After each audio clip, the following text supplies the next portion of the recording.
I was running 20 minutes late to my sister's wedding, which meant I'd missed the ceremony entirely. The traffic from the airport had been worse than expected, and my flight from San Francisco had been delayed 3 hours due to weather. But none of that really mattered because the truth was, I'd been hoping for an excuse not to come at all. My phone had been buzzing non-stop for the past hour, texts from my sister Lauren that progressed from concerned to frantic to angry. "Where are you? The ceremony starts in 10 minutes. Sarah, I need you here. Dad's asking where you are. Please tell me you're coming. You promised you'd be here." That last one twisted something in my chest. I had promised. 6 months ago, when Lauren called to tell me she was getting engaged, when she asked me to be her maid of honor, despite the fact that we'd barely spoken in the 3 years since I'd left home, I'd promised I would show up for her. "I'm here," I texted back as my Uber pulled up to the country club, where the reception was already in full swing. "Just arrived, on my way in." I paid the driver and stood for a moment outside the elegant building, smoothing down my dress, a simple but expensive navy blue sheath that I'd bought specifically for this occasion, that said "successful" without screaming it, that would hopefully let me blend into the background of Lauren's perfect day. My hair was still slightly disheveled from the flight, my makeup needed touching up, but there was no time for that now. Through the large windows, I could see the reception in full swing. White lights strung everywhere, flowers cascading from every surface, a live band playing something jazzy and sophisticated. Lauren's wedding was exactly the kind of event our father loved. Expensive, impressive, designed to show everyone exactly how successful the Montgomery family was. I took a deep breath, straightened my shoulders, and walked through the doors. The reception hall was even more elaborate inside than it had looked from outside. Round tables draped in ivory linens, centerpieces of white roses and peonies, a dance floor where couples swayed to the music, a bar where men in tuxedos and women in cocktail dresses gathered with champagne flutes. This wasn't just a wedding, it was a statement, a display of wealth and status and connections. I scanned the room for Lauren and found her on the dance floor with her new husband, Marcus, a perfectly nice investment banker who came from the right kind of family and had the right kind of job and represented everything our father had always wanted for his daughters. She looked beautiful in her wedding dress, radiant in that way brides are supposed to be radiant, laughing at something Marcus was whispering in her ear. Then I saw him. Dad stood near the bar, surrounded by a group of his colleagues and friends, holding court the way he always did at social gatherings. Robert Montgomery, CEO of Montgomery Industries, self-made millionaire, pillar of the community, father of 2 daughters, one perfect, one disappointing. He was in the middle of a story, gesturing with his scotch glass, his face animated in that way that meant he was enjoying himself, enjoying the attention, enjoying the opportunity to be the center of a room full of important people. I started making my way toward Lauren, planning to apologize for missing the ceremony, to hug her and congratulate her and fulfill my duties as maid of honor for the rest of the evening. But as I got closer to Dad's group, I heard my name. "And of course Sarah couldn't be bothered to show up for her own sister's ceremony," Dad was saying, his voice carrying over the music and conversation. "Too busy with whatever she's doing out in California, too important to be here for family." I froze mid-step, feeling like I'd been slapped. One of his friends, a man I vaguely recognized from childhood dinners and company events, shook his head sympathetically. "That's a shame, Robert. I'm sure she had her reasons." "Her reasons," Dad said with a bitter laugh, "are that she's always been selfish, always put herself first. You know what she did? 3 years ago, she walked away from a job at my company, a job most people would kill for, because she said she wanted to find her own path." He said the last part in a mocking tone that made several people in the group chuckle.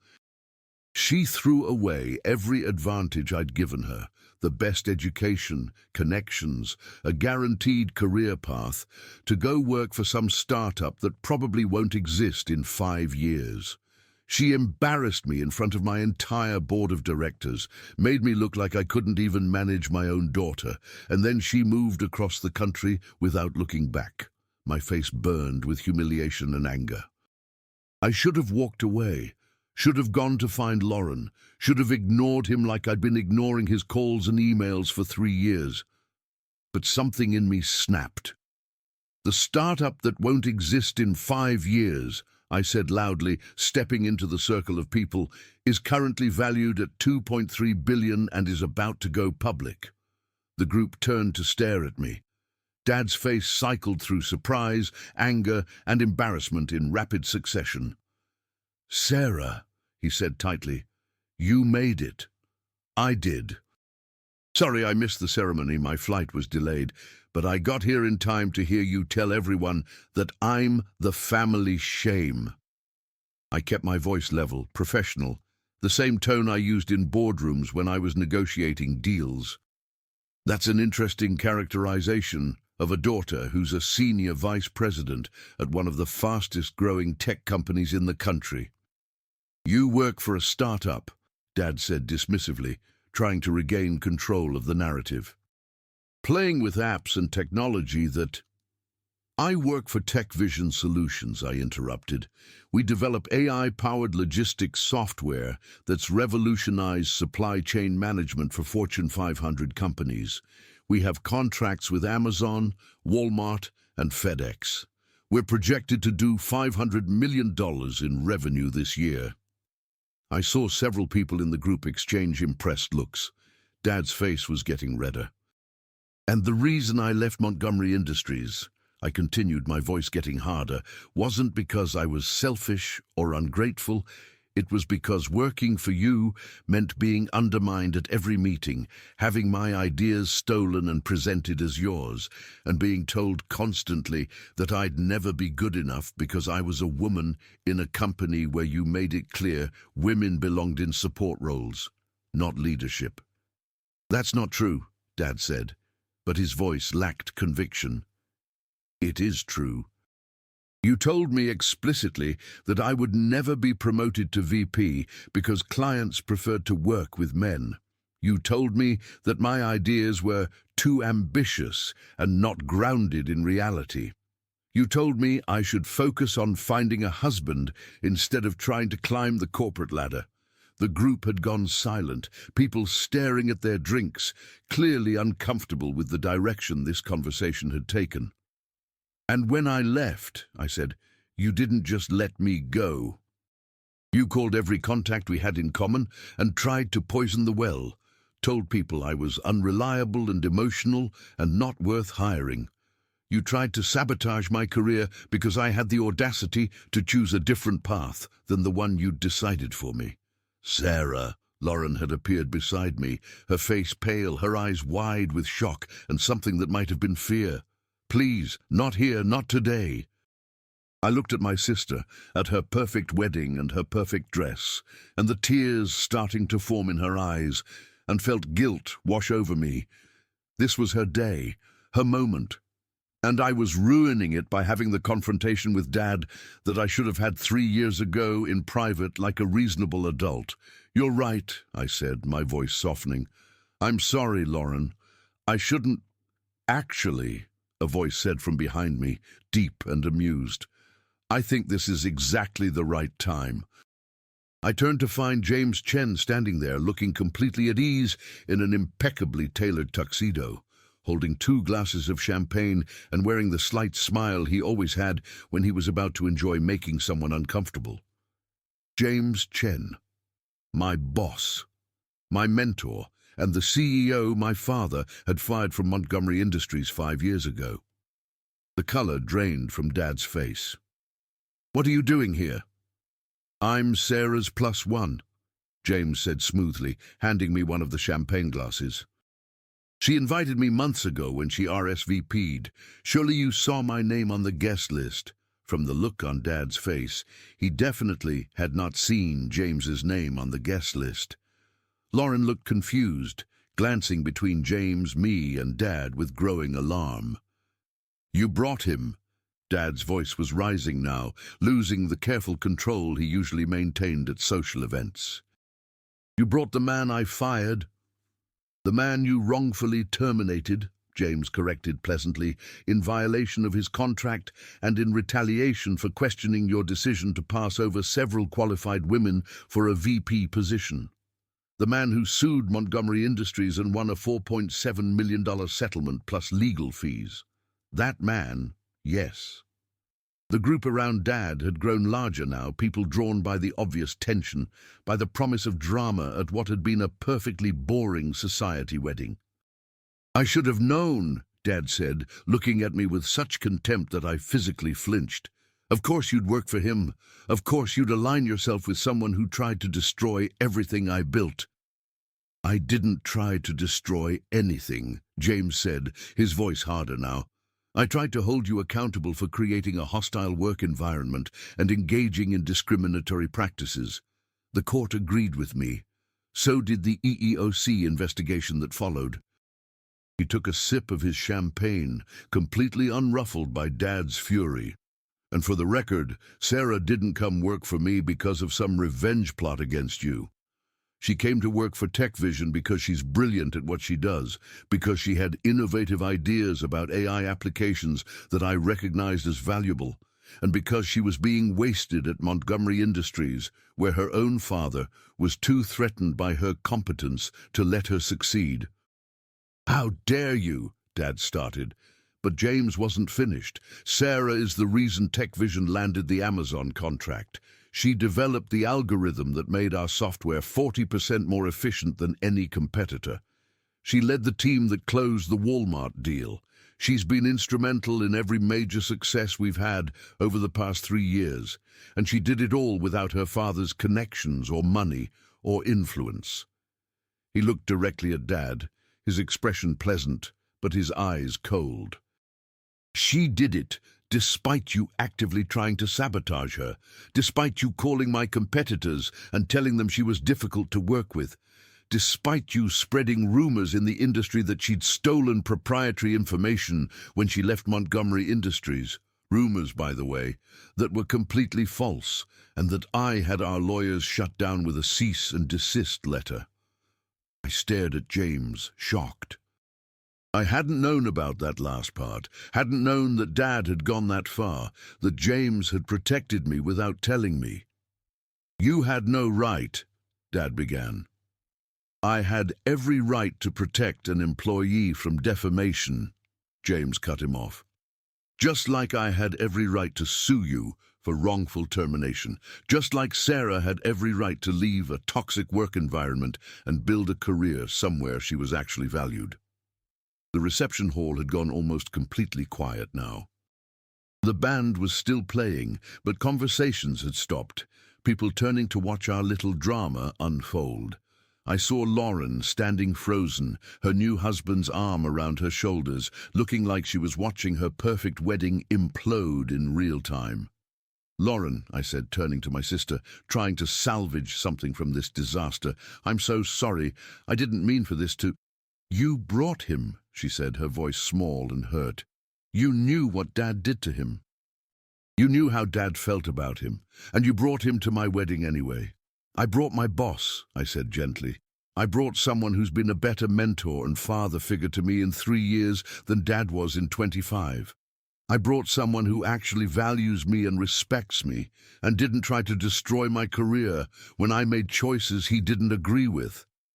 Tears were rolling down Lauren's face now, ruining her carefully applied makeup. "You're always doing this. You're always making everything about you and Dad and your problems. This was supposed to be my day, my one perfect day where everything was beautiful and everyone was happy and our family could just be normal for once." The words hit harder than I expected, cutting through my anger at Dad and leaving just guilt and sadness. "You're right," I said quietly. "I'm sorry. I should go." I started to turn away, to leave before I could cause any more damage, but James's hand on my arm stopped me. "Actually," he said, still in that pleasant conversational tone that somehow made everything he said sound more devastating, "before we go, I think everyone here should know something." He looked around at the assembled guests, at the country club elite who'd been watching our family drama with the fascinated horror people reserve for train wrecks and reality TV. Sarah didn't just leave Montgomery Industries because of her father's treatment of her. She left because she discovered that Robert had been systematically underpaying every woman in his company, paying them an average of 30% less than men in equivalent positions. She reported it to HR, thinking it was an oversight, that her father would want to correct such an obvious ethical violation. Dad's face had gone from red to white. "That's privileged information." "It was privileged information," James corrected. "Until Montgomery Industries settled the class action lawsuit that followed.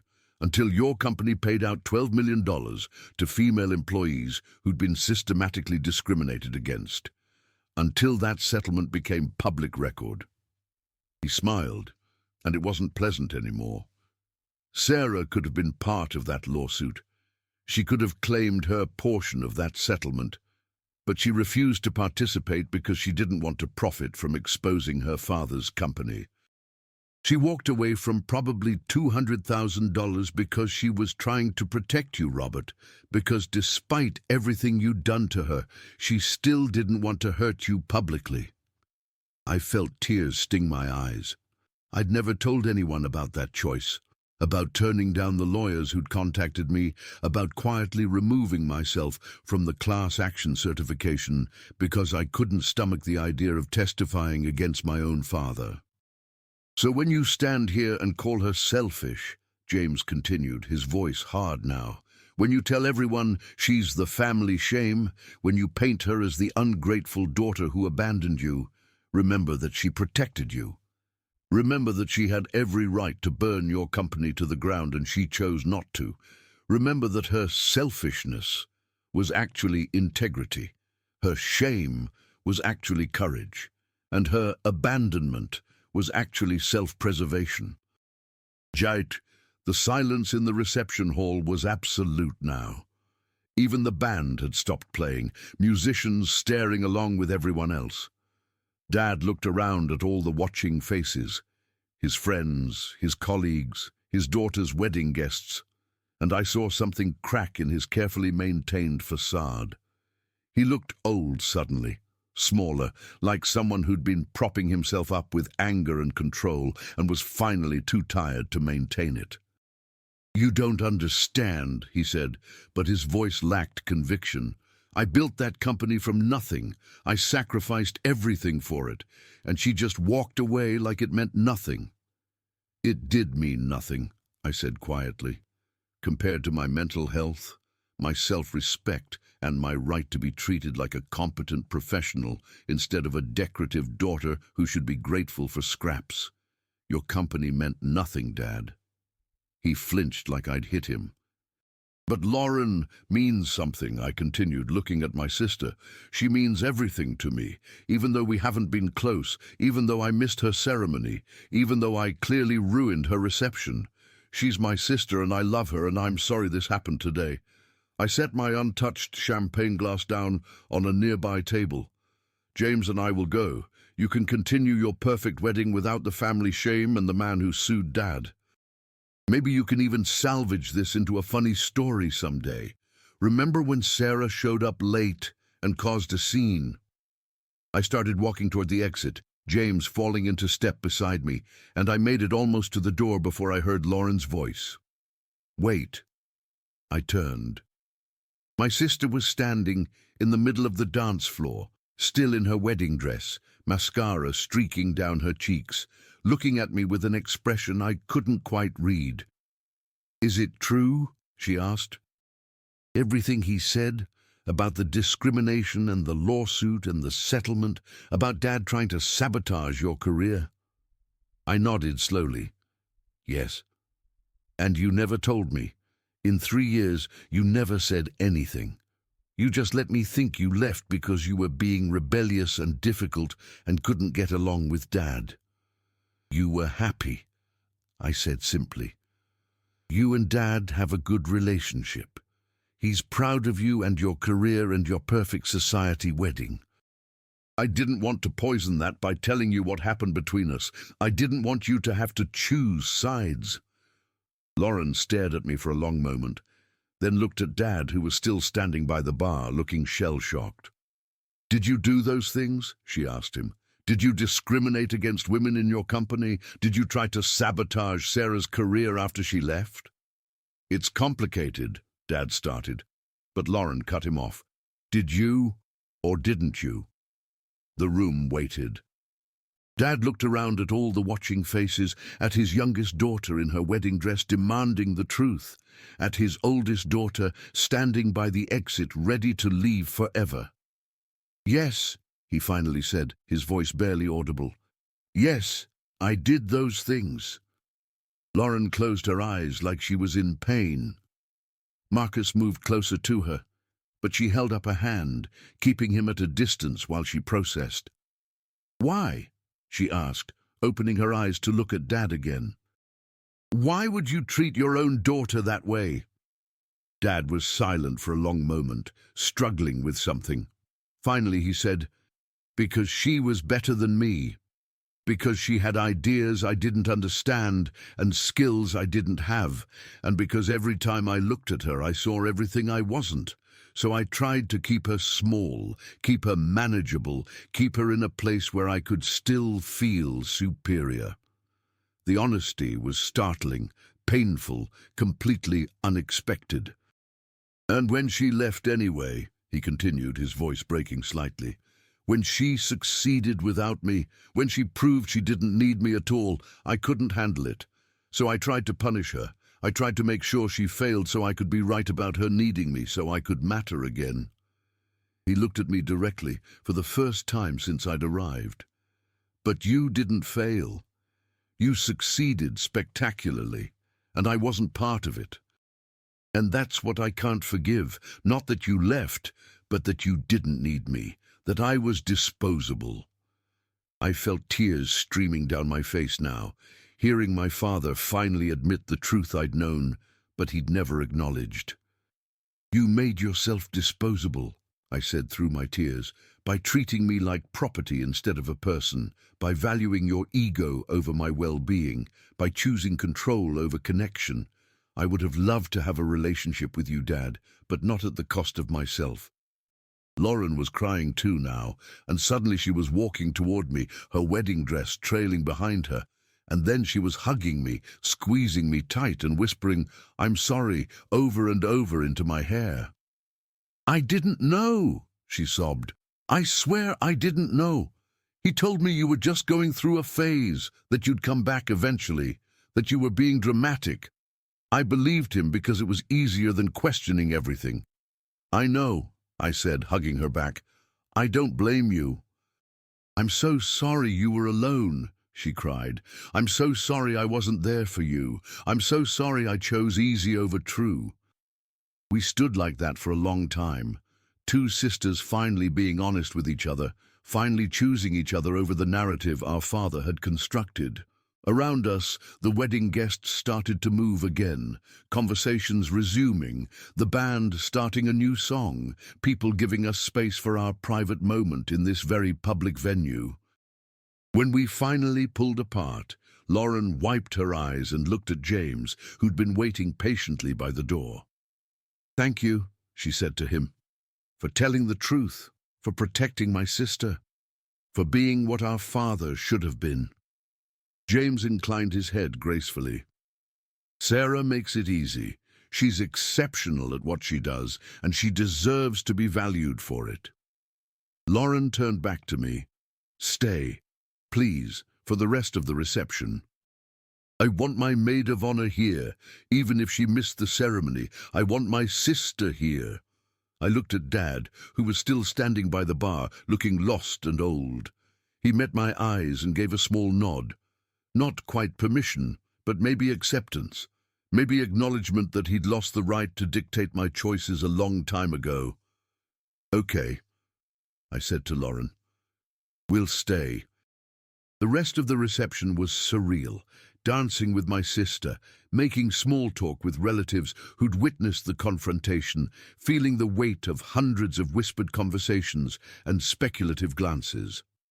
But James stayed by my side, steady and unflappable, treating the whole thing like it was just another networking event, charming Lauren's new in-laws and managing to make everyone comfortable despite the earlier drama. At the end of the night, when Lauren and Marcus were leaving for their honeymoon and I was saying goodbye, my sister hugged me one more time. "Come home more often," she said. "We have a lot of lost time to make up for." "I will," I promised. "And you can come visit me in San Francisco, see my life there, meet my friends, see who I am when I'm not trying to be what Dad wants." As James and I walked to the car, him offering to drive since I'd flown in and hadn't rented one, I felt lighter than I had in years. The secret was out. The truth was told. The perfect facade of the Montgomery family had cracked open, and everyone had seen the rot underneath. "Thank you," I said to James as we pulled out of the country club parking lot, "for coming with me, for backing me up, for saying all the things I couldn't say." "You were saying them just fine before I arrived," James said with a slight smile. "I just provided supporting evidence." "Still, thank you for everything you've done for me, for believing in me when my own father didn't, for giving me a chance to prove myself." "Sarah," James said seriously, glancing at me before returning his eyes to the road, "you've thanked me at least once a month for the past 3 years. And I'm going to tell you the same thing I tell you every time.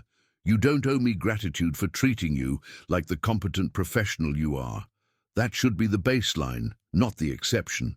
The fact that your father made you believe otherwise is his failure, not your deficit." We drove in comfortable silence for a while before he spoke again.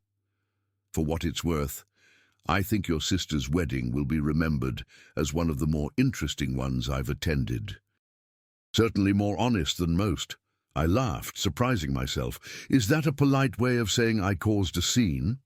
"That's a polite way of saying you told the truth when it needed to be told, and sometimes the truth causes a scene. But that doesn't make it wrong." He pulled up to my hotel and turned to look at me fully. "You did good today, Sarah. You stood up for yourself. You didn't back down.